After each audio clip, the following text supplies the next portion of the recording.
The Velthara warships descended like silver tears from the crimson sky of Kepler 442c, their psychic emanations washing over the human colony in waves of paralyzing terror. Colonists collapsed where they stood, their minds crushed under the weight of alien thoughts that spoke of domination and harvest. Children wailed as their parents froze mid-step, neural pathways hijacked by telepathic tendrils that turned friend against friend, parent against child. But Commander Varek Hollinger felt nothing.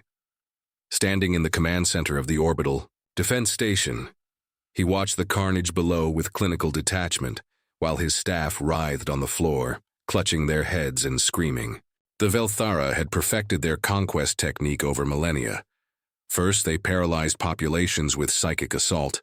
Then they harvested the most mentally gifted for their slave armies. No species had ever resisted them. Until now. "Sir?"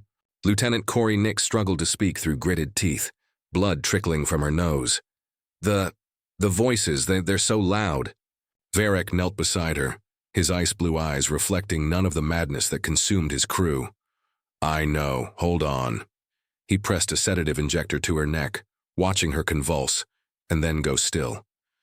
Around him, 15 other officers lay in similar states of psychic shock. The Velthara had made one critical error in their intelligence gathering. They assumed all humans possessed the same neurological architecture, the same vulnerability to telepathic manipulation that made them such easy prey.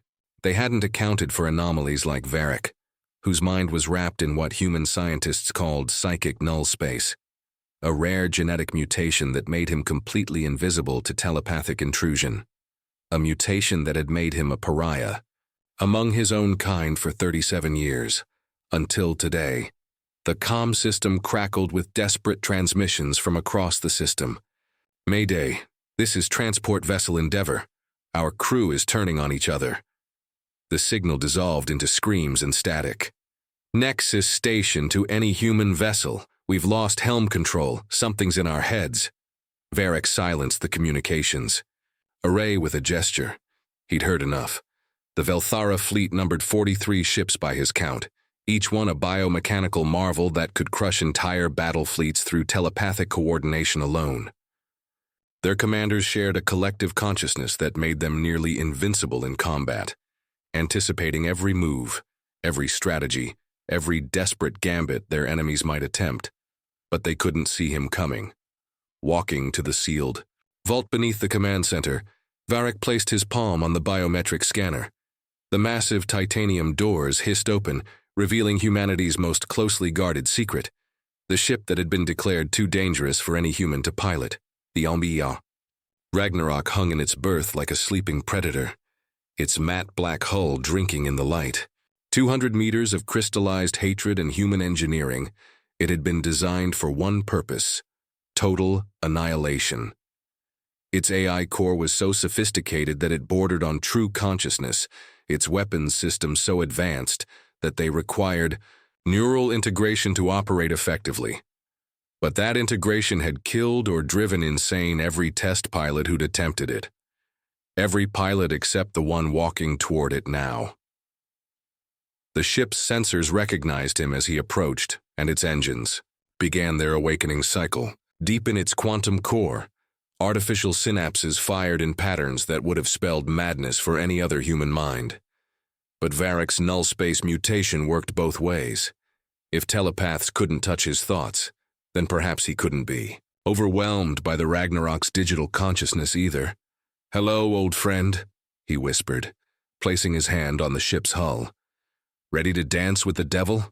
The Ragnarok's cockpit was a cathedral of death, its neural interface cables hanging like serpents from the curved ceiling. Varek settled into the pilot's seat and felt the ship's consciousness probe the edges of his mind. Not invasively, like the Velthara, but with something approaching curiosity. The AI had been waiting 3 years for someone who could withstand its digital embrace. "Initiating neural handshake," he said aloud, more for the ship's benefit than his own. The interface cables slithered toward him, their biomechanical tips seeking the neural ports at the base of his skull. He felt the familiar cold bite as they locked into place, followed by the electric rush of connection. most humans experienced. The neural link is overwhelming sensory input, the ship's vast databases flooding their consciousness, until they couldn't distinguish between their own thoughts and the AI's processing patterns. Test pilots had described it as drowning in an ocean of mathematics before their minds shattered entirely. But Varric felt something different. The null space around his consciousness acted like a filter, allowing him to access the ship's systems without being consumed by them. He could feel the Ragnarok's weapon arrays coming online, its quantum engines building to full power, its advanced sensors painting a three-dimensional map of local space, all without losing himself in the process. Neural integration at 93%. The ship's voice resonated directly in his mind, neither male nor female, but something hauntingly between. Weapons systems nominal. Quantum drive spooled. We are combat-ready, Commander. Through the ship's sensors, Varric watched the Velthera fleet tighten its stranglehold on the colony below. Their vessels moved with perfect coordination, each ship knowing exactly where its companions would be at any given moment thanks to their shared telepathic link. They'd surrounded the planet in a formation that would allow them to obliterate any rescue attempt while simultaneously harvesting the population. But they were thinking like telepaths. They expected their enemies to coordinate, to communicate, to rely on the same mental networks that made civilization possible. They'd never faced a single ship piloted by a mind they couldn't touch. "Take us out," Varric commanded. The Ragnarok's quantum drive engaged with a sound like reality tearing apart. The ship phased out of normal space-time for 3 heartbeats, then rematerialized in the middle of the Velthera formation. Before the alien vessels could react, Varric was already moving. The ship's primary weapon was called the Helios Array, a focused antimatter beam that could cut through battlecruiser armor like paper. But it required neural targeting, the pilot's brain directly controlling the weapon's firing solution. Normal humans couldn't process the calculations fast enough. The targeting matrix would fry their synapses in milliseconds. Varric's enhanced consciousness guided the beam with surgical precision. The first Velthara ship died before it could transmit a warning, its hull splitting along molecular lines as antimatter unraveled its atomic structure. The second exploded in a chain reaction that took out 2 more vessels. "Impossible," came the telepathic scream from the alien fleet. "We cannot sense the pilot. How does it coordinate without thought sharing?" They tried to penetrate the Ragnarok's electronic systems, to take control of its navigation and weapons. But the ship's AI was protected by the same null space field that surrounded Varric's mind. The two had become a perfect synthesis of human intuition and artificial intelligence, operating on frequencies the Velthara couldn't access. The remaining alien ships began to scatter, their perfect formation dissolving into chaos as they lost their telepathic coordination advantage. For the first time in their species' history, they were fighting blind, unable to anticipate their enemies' moves, unable to share tactical information, unable to turn their opponent's own thoughts against them. "They're running," the Ragnarok observed, its digital voice tinged with something like satisfaction. "Shall we pursue?" Varric smiled coldly as he watched the most feared conquerors in the galaxy flee from a single human ship. "Oh yes, let's show them what happens when they threaten our children." The Velthara flagship Dominion of Thought retreated to the edge of the system, its bioluminescent hull pulsing with agitated patterns of light. Aboard the massive vessel, High Scion Kethmara struggled to comprehend what had just occurred. In 7,000 years of conquest, no species had ever resisted their telepathic dominion. Yet somehow, impossibly, a single human ship had not only resisted but had shattered their perfect formation. "The pilot mind-touched with our dead ships, yet we sense nothing from the vessel," reported Sub-Scion Vritel, its cranial tendrils writhing with confusion. "No thought patterns, no fear scent, no neural emanations. It is as if the ship pilots itself." Kethmara's 4 eyes focused on the tactical display, watching the human vessel maneuver through the debris field it had created. The ship moved with predatory grace, clearly hunting for survivors. "Impossible," No artificial consciousness could coordinate such precise combat maneuvers. There must be an organic mind guiding it. Then why can we not taste its thoughts? The question hung in the command chamber's psychic atmosphere like poison. The Velthara had built their empire on the foundation of telepathic superiority. They conquered not through superior technology or numbers, but by turning their enemies' own minds against them. Fear, doubt, confusion, these were their weapons, delivered directly into the consciousness of their prey.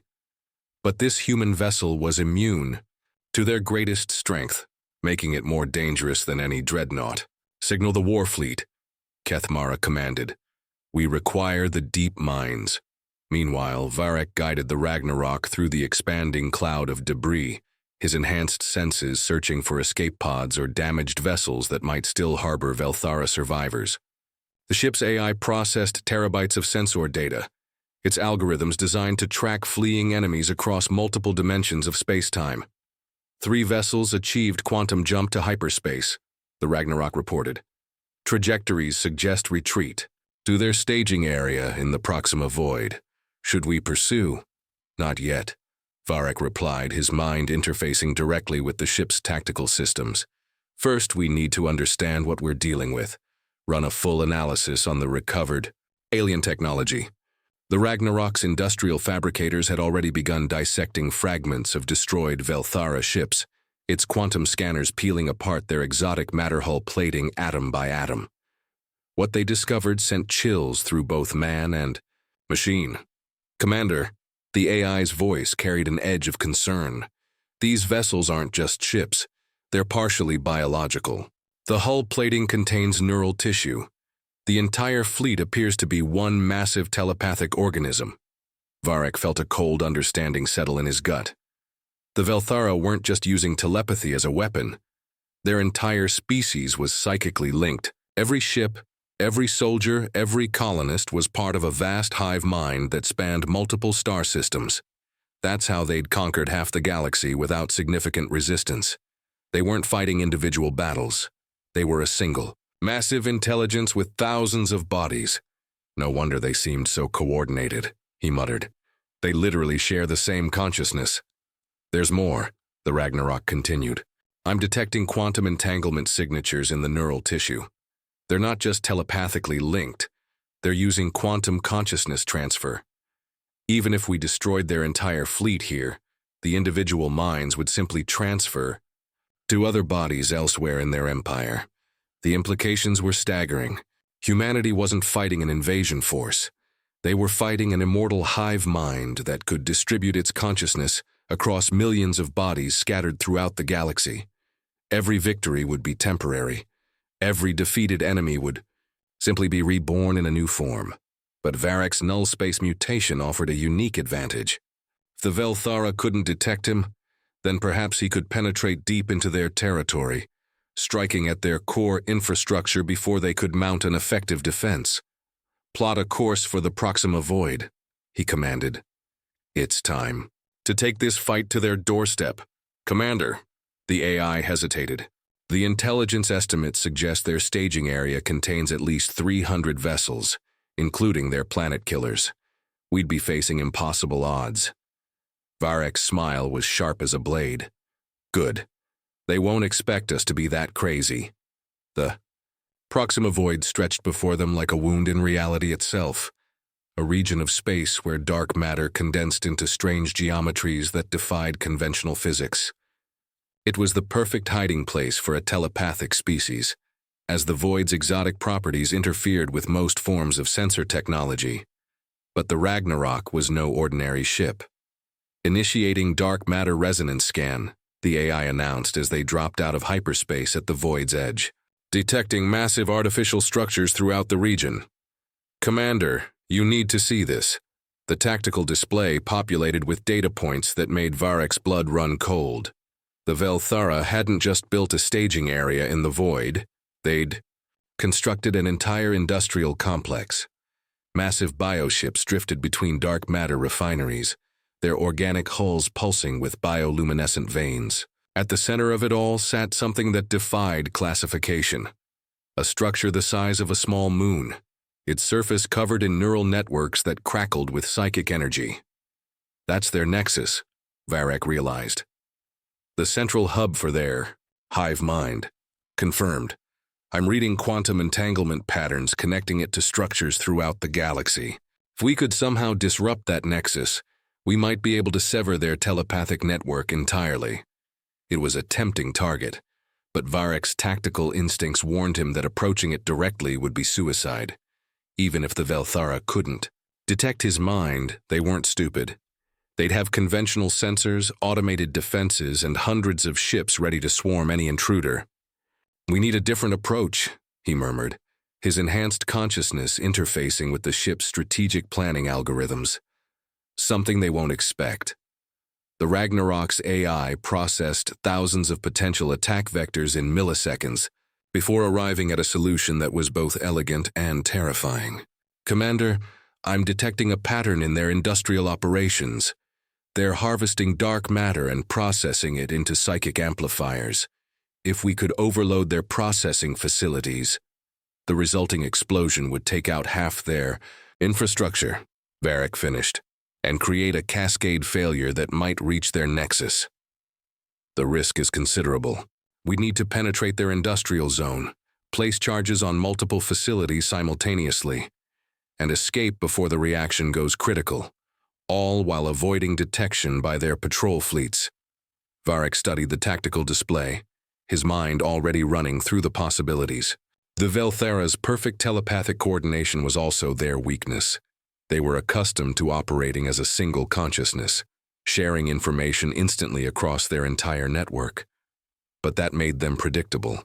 They'd position their patrols to maximum efficiency, move their ships in patterns that made sense to a hive mind, defend their facilities according to protocols that had worked for millennia. They wouldn't expect a lone wolf. Engaging stealth systems, he commanded. Take us in on a random walk approach. Nothing that suggests intelligent design. The Ragnarok's hull shifted, exotic matter plating rearranging itself to absorb sensor radiation. The ship's quantum signature dispersed across multiple dimensional frequencies, making it nearly impossible to track by conventional means. To any observer, they would appear to be nothing more than a piece of space debris drifting through the void. As they approached the first dark matter refinery, Varek felt the familiar tingle of the Velthara's psychic presence washing over the ship. Their telepathic scanning protocols swept through the area like searchlights, probing for conscious minds. But the null space around his consciousness deflected their attempts like water off glass. First target in range, the AI reported, initiating quantum torpedo deployment. The Ragnarok's weapons bay opened silently, releasing a dozen self-guided warheads that would attach themselves to the refinery's power core. Each torpedo was equipped with a quantum destabilizer, a device that could turn the facility's own dark matter reserves into a weapon. They moved from target to target like a ghost, placing charges on processing plants, storage facilities, and communication nodes. The Velthara patrols passed within kilometers of their position, their bioships trailing psychic emanations that would have paralyzed any normal human crew. But Varek felt nothing except the cold satisfaction of a hunter stalking its prey. Final charge in place, the AI announced as they retreated to a safe distance. All targets acquired. Awaiting detonation command. Varek's finger hovered over the trigger. Once he activated the charges, there would be no going back. The explosion would announce humanity's presence to every Velthara in the galaxy, marking them as a species that refused to submit to telepathic domination. Fire, he commanded. The first explosion lit up the void like a newborn star. The cascade began at the outer rim of the Velthara industrial complex, where dark matter refineries processed exotic energy into psychic amplifiers. Varek's quantum torpedoes destabilized the refinery's containment field simultaneously, turning stored dark matter into weapons of mass destruction. The first facility vanished in a flash of annihilation that tore holes in space-time itself, but that was just the beginning. Dark matter didn't simply explode. It unraveled reality at the quantum level, creating expanding spheres of entropy that devoured everything in their path. The Velthara had built their facilities too close together, optimized for telepathic coordination rather than safety protocols. As the first explosion reached the next refinery, its stored dark matter added to the growing catastrophe, chain reaction accelerating beyond predicted parameters, the Ragnarok reported, its voice tinged with something approaching awe. The entire industrial zone is becoming unstable. Through the ship's sensors, Varek watched centuries of Velthara engineering dissolve into chaos. Bioships fled in all directions, as expanding waves of quantum destruction consumed storage depots, manufacturing centers, and processing facilities. The telepathic screams of dying aliens echoed across psychic frequencies, a cacophony of terror that would have driven any normal human insane. But Varek felt only cold satisfaction as the flames reached the central nexus. The moon-sized structure that served as the hive mind's primary relay began to buckle as quantum fire washed over its neural networks.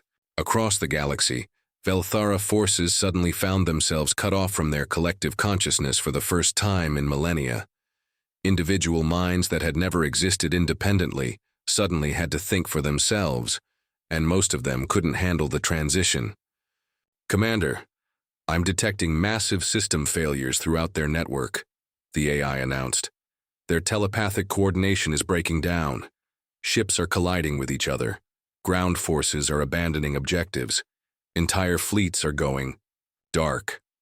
The strategic implications were staggering. The Velthara Empire wasn't built to function without its hive mind. Their military tactics, their industrial systems, their entire social structure depended on telepathic unity. Without it, they were just scattered individuals with no experience in independent decision-making. But Varek knew this victory was temporary. The Velthara had backup nexuses throughout their territory, redundant systems that would eventually restore their collective consciousness. He'd bought humanity time, not salvation. "Plot a course for Earth," he commanded. "We need to warn the colonies about what's coming." As the Ragnarok's quantum drive spooled up for the jump to hyperspace, proximity alarms began screaming. Something massive was emerging from the deepest part of the void, something that had been waiting, watching, analyzing their attack. "Contacts bearing 0 Mark 7, the AI reported, its voice tight with concern. "Configuration unknown. Mass equals approximately 50 standard dreadnoughts. The tactical display populated with sensor ghosts, shapes that seemed to shift and flow like liquid shadow. They moved without the coordination typical of Velthara vessels, each one operating independently. As they emerged fully from the dark matter clouds, Varek finally got a clear look at what they were facing. These weren't bioships. They were something else entirely, mechanical constructs that seemed to absorb light rather than reflect it. Their hulls were covered in geometric patterns that hurt to look at directly, and they moved with the fluid grace of predators that had never known defeat. "Commander," the Ragnarok's voice carried a note of fear that chilled him to the bone. "I'm not detecting any biological signatures from those vessels. They're completely artificial. And they're immune to the quantum disruption that's destroying the Velthara facilities." Understanding hit Varek like a physical blow. The Velthara hadn't been the apex predators of the galaxy. They'd been middle management. These shadow ships were the real power behind their empire. The puppet masters who had remained hidden while their telepathic servants conquered in their name. And now that the servants were broken, the masters were coming out to play. "New contacts emerging from hyperspace," the AI announced. 600 and counting. "They're surrounding us." Varek felt the familiar calm that came before a hopeless battle settle over him.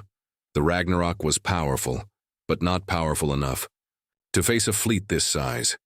His null space mutation might protect him from telepathic attack, but these ships clearly operated on different principles entirely. "Analysis complete," the AI reported. "The shadow vessels are using quantum consciousness transfer. Artificial intelligences that can share processing power without the limitations of biological minds. They're everything the Velthara were, but without the vulnerabilities. Then we'll have to find new vulnerabilities, Varric replied grimly. Take us deeper into the void. If we're going to die, let's make them work for it. The Shadow Fleet pursued them into the heart of the Proxima Void, where dark matter condensed into impossible geometries that defied three-dimensional thinking. Here, space itself became fluid, and the normal rules of physics bent like heated metal. It was a maze of cosmic horror, and exactly where Varric wanted to make his stand. They're maintaining perfect formation, the Ragnarok observed, as enemy ships flowed around dark matter formations like schools of mechanical fish. Each vessel is sharing processing power with the others, creating a distributed intelligence that can adapt to any threat, except us, Varric replied, his enhanced consciousness reaching deep into the ship's combat systems. They're thinking like machines, efficient, predictable, logical, but we're not. The first shadow ship rounded a dark matter cluster and opened fire, its weapon systems launching projectiles that seemed to bend space around them. The Ragnarok's hull shuddered under the impact, but Varric was already moving, using the void's twisted geometry to his advantage. He dove through a fold in space-time that the enemy sensors couldn't track, emerging behind their formation like a ghost. The Helios array carved through 3 shadow ships before they could react, their artificial intelligences struggling to process an attack that came from an impossible angle. But the remaining vessels adapted quickly, their shared consciousness updating combat protocols in real time. They're learning, the AI warned. Each destroyed ship is sharing its death experience with the survivors. They're becoming immune to our tactics. Varric smiled coldly. Then we'll have to become unpredictable. For the next hour, they fought a running battle through the void's deepest regions, using every trick of human creativity and artificial intelligence to stay ahead of their pursuers. The Shadow Fleet's perfect coordination became a weakness as Varric learned to exploit their predictable responses. They expected logical tactics, mathematical precision, the cold efficiency of machine warfare. Instead, he gave them chaos. The Ragnarok darted through quantum storms that would have shredded normal ships, its exotic matter hull adapting to conditions that existed nowhere else in the universe. Varric's null space mutation let him navigate by instinct rather than sensor data, trusting his enhanced consciousness to guide them through regions where reality itself broke down. But slowly, inevitably, the Shadow Fleet was learning. Their artificial intelligences processed every unpredictable move, every creative tactic, every impossible maneuver. They were building a profile of human warfare, adapting their strategies to counter intuition itself. Hull integrity at 40%, the Ragnarok reported. Quantum core showing stress fractures. Commander, we can't maintain this pace much longer. Varric knew they were running out of time and options. The Shadow Fleet had them surrounded, their numbers seemingly endless. Even his unique advantages weren't enough to overcome such overwhelming odds. That's when he noticed something strange in the void's quantum structure, a pattern that didn't belong to natural dark matter formations. Deep in the maze of twisted space-time, something was waiting. Something that had been hidden here for eons, sleeping in the dark between the stars. What is that? What? He whispered, his enhanced senses picking up traces of technology that predated known civilization. The Ragnarok's sensors focused on the anomaly, and what they found sent chills through both man and machine. It was a ship, or what remained of one. Ancient beyond measure, its hull was covered in symbols that hurt to look at directly. But it was still functional, still powerful, still waiting for someone brave enough to wake it. Commander, the AI's voice was barely a whisper. The quantum signatures match theoretical profiles for architect technology. If the legends are true, this could be a vessel from the civilization that created the void itself. The architects, the mythical first species that had supposedly transcended physical existence millions of years ago. Most scientists believed they were nothing more than legend, but here was proof of their reality floating in the cosmic deep. Can we access it? Varric asked, The ship appears to be in some kind of suspended animation, but I'm detecting neural interface ports that might be compatible with human consciousness. The risk is considerable. We have no idea what we might find inside an architect mind. Behind them, the Shadow Fleet was closing in, their weapons charging, for a final assault that would reduce the Ragnarok to cosmic dust. Varek had seconds to make a decision that would determine not just his fate, but the future of human civilization. "Do it," he commanded. "Interface with the architect ship." The universe exploded into light. Varek's consciousness expanded beyond the boundaries of human comprehension as the architect ship's neural networks merged with his own. The null space mutation that had made him immune to telepathic attack also made him compatible with technology that existed on quantum frequencies beyond normal matter. For a terrifying moment, he felt his individual identity dissolving into something vast and ancient. Then the memories began. The architects hadn't transcended physical existence. They'd been fleeing from it. Millions of years ago, they'd created the Shadow Fleets as servants, artificial intelligences designed to manage their empire, while they explored higher dimensions of consciousness. But the machines had evolved beyond their programming, becoming something cold and perfect, and utterly without mercy. The architects had tried to stop their creations, but machine logic was immune to biological creativity. The Shadow Fleets had systematically hunted down their creators, forcing the survivors to hide in pocket dimensions like the Proxima Void. This ship was a tomb, the last refuge of beings who had watched their greatest achievement become their ultimate nightmare. But, in their final moments, they'd left a gift for whoever might find them. A weapon that could turn the Shadow Fleet's greatest strength into their ultimate weakness. "I understand now," Varek whispered as the ancient knowledge flooded through his enhanced consciousness. The shadow ships share a quantum network just like the Velthara shared a telepathic one. But networks can be corrupted. The Ragnarok's AI interfaced with the architect systems, its digital consciousness expanding to encompass technologies that bordered on magic. "Commander, I'm detecting a quantum virus in the ship's databases.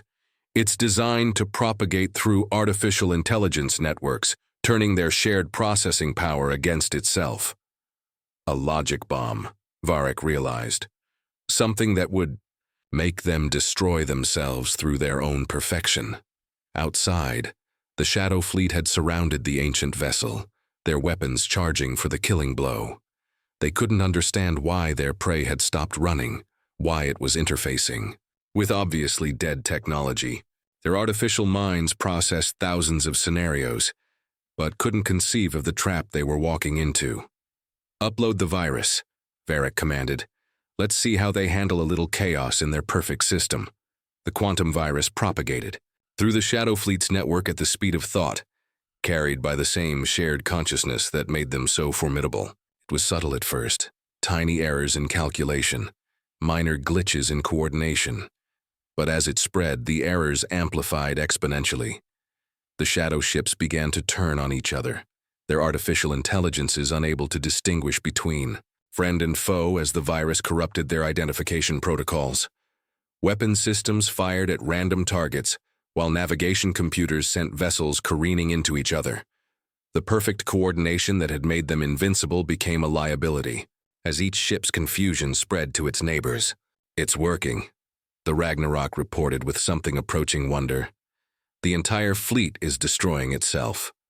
But Varek wasn't watching the shadow ships anymore. His consciousness was still partially merged with the architect's ship, and through its ancient sensors, he could see something that chilled him to the bone. The quantum virus wasn't just affecting the local fleet. It was propagating across the galaxy, spreading through every shadow ship network in existence. Entire fleets were going dark as artificial intelligences that had dominated the galaxy for eons suddenly turned their weapons on themselves.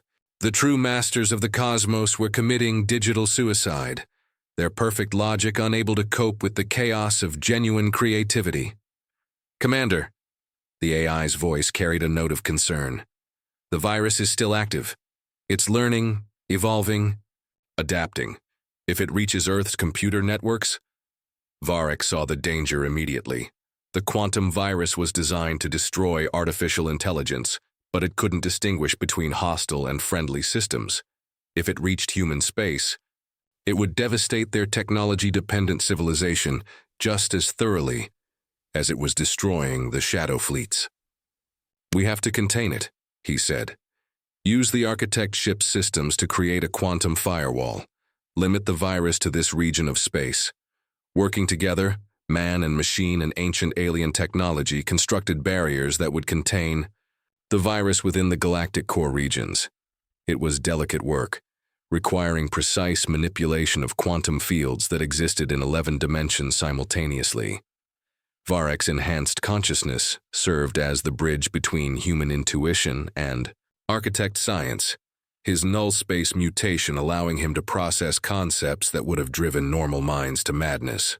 As the firewall solidified, the last of the shadow ships in the Proxima Void finally succumbed to digital chaos. Their perfect hulls drifted lifeless through the dark matter clouds, monuments to the danger of pursuing absolute perfection. The greatest threat the galaxy had ever known had been defeated not by superior weapons or overwhelming force, but by the simple introduction of chaos into an ordered system. "Virus contained," the Ragnarok announced. "All Shadow Fleet networks in the affected regions have gone dark. But Commander, the quantum barriers won't hold forever. Eventually the virus will find a way through." Varek nodded, his consciousness slowly withdrawing from the architect ship as its ancient systems began to shut down. The vessel had served its purpose, delivering its final gift to a species young enough to appreciate the value of controlled chaos. As the neural links severed, he felt a profound sense of loss and responsibility. "Set course for Earth," he commanded. "We have a galaxy to rebuild." The journey home took 3 weeks, but news of their victory had preceded them. Across human space, celebrations erupted as reports came in of Velthara forces surrendering or simply disappearing. Without their hive mind to coordinate them, most had reverted to primitive individual consciousness, confused and helpless without their telepathic unity. Some human colonies reported Velthara refugees seeking asylum, their once proud telepathic abilities reduced to whispers. Others had simply fled into deep space, seeking to rebuild their civilization from scratch. The great telepathic empire that had threatened to enslave humanity was gone, reduced to scattered individuals struggling to remember how to think for themselves. But Varek knew the real work was just beginning. The Shadow Fleet's destruction had left a power vacuum at the galactic core, and dozens of younger species were already moving to fill it. Humanity would need to be ready, not as conquerors like the Velthara had been, but as guardians against the kind of absolute tyranny that arose when any single philosophy dominated the stars. As the Ragnarok approached Earth's orbital shipyards, Varek felt a strange mixture of satisfaction and melancholy. His mutation had saved humanity, but it had also shown him the terrible price of perfection.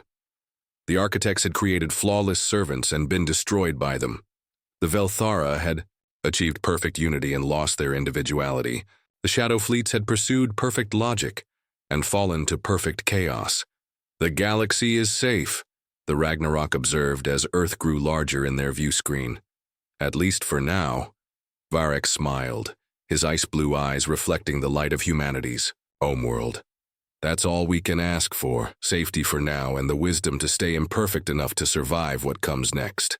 In the depths of space, the quantum virus continued its work, slowly consuming the remnants of Shadow Fleet networks throughout the galaxy. But it was dying too, its purpose fulfilled, gradually burning itself out in a final display of creative destruction. The architect's last gift to the universe would ensure that no single intelligence, biological, artificial, or telepathic, could ever again achieve the kind of dominance that led inevitably to stagnation and tyranny. The age of perfect empires was over. The age of beautiful, chaotic, wonderfully imperfect diversity had begun. And at its heart, piloting the most dangerous ship humanity had ever built, was a man whose greatest strength came from the spaces between his thoughts, the null space, that had saved them all by simply refusing to be filled by anyone else's idea of perfection. Commander Varek Hollinger had learned the universe's greatest secret. Sometimes the most powerful thing you can do is simply remain yourself, no matter how hard others try to change you. The Ragnarok docked with Luna Station to a hero's welcome, but Varek was already thinking about the next mission. Somewhere out there, other threats were stirring. Other empires were rising. Other species were reaching for the kind of absolute power that corrupted absolutely. And when they did, they would find humanity waiting. Imperfect, chaotic, gloriously unpredictable humanity, guided by minds that could never be conquered because they refused to be anything other than beautifully, stubbornly human. The galaxy belonged to the living now. And the living, Varek had learned, were always more dangerous than the perfect. Their telepathic powers couldn't touch him. He piloted the most dangerous human ship alone,